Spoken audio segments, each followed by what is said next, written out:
ராஜ்கமல் ஃபிலிம்ஸ்ல ரஜினி ஒரு படம் பண்றாரு அப்படின்னு வந்தப்போ அதனோட டைரக்டர் யாருங்கிறத கமல் வந்து ரஜினி தான் அதை முடிவு பண்ணணும் அப்படிங்கிறது உறுதியா இருந்தார். ஏன்னா தயாரிப்பாளருக்கு லாபம் கொடுக்கக்கூடிய ஒரு ஆக்டருங்கிற விஷயத்துல கமல் ரொம்ப தெளிவா இருந்தார். டைரக்டர்ஸ் ஆக்டர் தான். போனால் டைரக்டர் சொன்னா கேட்டுக்குவாரு, ஷூட்டிங் டயத்துக்கு போவாரு, ஷூட்டிங் முடிஞ்சோன்னா போய் கேரவன்ல உட்கார மாட்டார், உட்காந்து மற்றவங்க நடிக்கிறது கவனிப்பாருன்ட்டு நிறைய குவாலிட்டிஸ் இருக்கிற ஒரு ஆளு ரஜினி. கமல் அதே மாதிரி கிராஃப்டுக்காக என்ன வேணா ட்ரை பண்ணக்கூடிய ஆளு. நீங்க ஏஐ கத்துக்கிறீங்களான்னு தெரியல, உங்களுக்கு தெரியும் கமல் ஏஐன்னு தெரிஞ்சோன்னா அதை மட்டும் கத்துக்காம அங்க போய் என்னென்ன இருக்குன்னு கேட்டு வந்து தெரிஞ்ச ஆளு. அப்புறம் ஒரு ஒரு விஷயம் டெக்னிக்கலா ஒன்று வந்திருக்கு அப்படின்னு சொன்னா அந்த டெக்னிக்கல் டிபார்ட்மெண்ட்ல வேலை செய்யற ஆட்களுக்கு கமல் சொல்லுவாரு, இல்ல இன்னொரு எக்யூப்மெண்ட் வந்திருக்கு அதை வேணா ட்ரை பண்ணி பாருங்கன்னு சொல்ற அளவுக்கு அவர் டெக்னிக்கலா தெரிஞ்சாரு.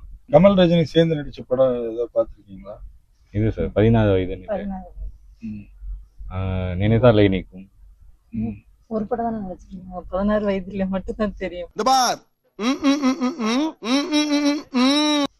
எனக்கு இந்த நான் பொல்லாத அது அவர் மட்டும் தான் நடிச்சிருந்தாரு, அவரு பொல்லாதவன் தான். சார் ட்ரைலர் ரொம்ப நல்லா இருந்துச்சு, சூப்பரா இருந்தது.